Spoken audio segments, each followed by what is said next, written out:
Матур йолалар, гырыф-гадәтләре, алар гасырлар буена татар халкының тормышын җайга салып бизәп килгәннәр. Алардагы тирән мәгънә һәм серлелек ул искитәрлек күренеш.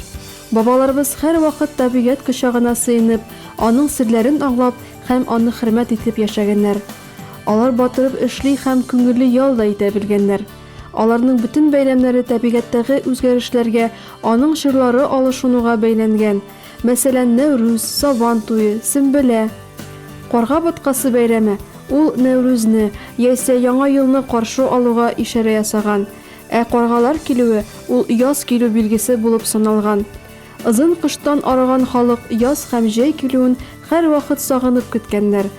Каргалар үз канатларында язны алып киләләр дип аларны мул итеп сыйлаганнар. Бу көнне бала-чага карга боткасы пешерү өчен өйдән өйгә кереп, урам буена ризык җыеп йөргәннәр. Кемнең нәрсәсе булса, шулардан аз-азлап өлеш чыгарганнар.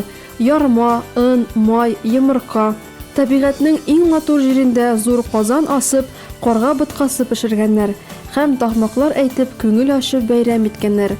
Нинди генә бәйрәм булмасын, ул халыкны берләштерү, дуслаштыру, туганлаштыру чарасы булган. Советлар чорында бу борынгы бәйрәмебезне искелек калдыгы дип тыеп килделәр. Халыкның күңелен ача, рухын үстерә, якынлыкны, туганлыкны арттыра торган бәйрәмнәр мыскылланып югалганнар.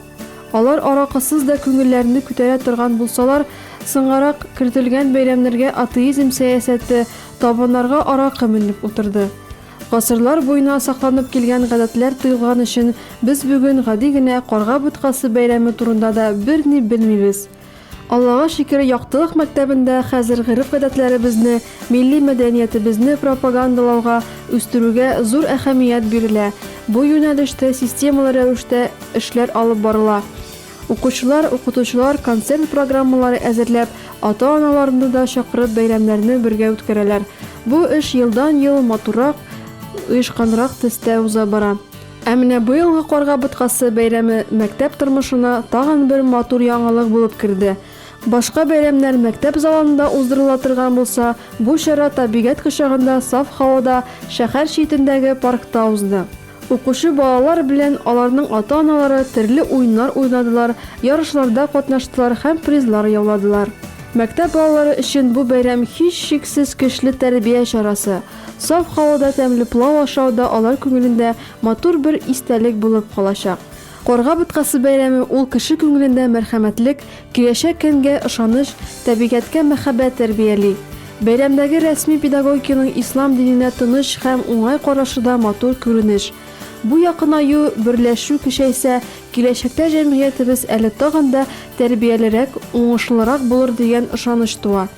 Әйтергә кирәк, бу бәйрәмне матур һәм күңелле итеп үткәрү өчен яктылык мәктәбе укытучылары бик зур тырышлык күрсәттеләр. Киләчәктә бу бәйрәм үсеш юлында булып киң кылач җәйсен һәм халыкны шатландыра, рухи тәрбия бирә торган тагын матур чарага әйләнсен иде.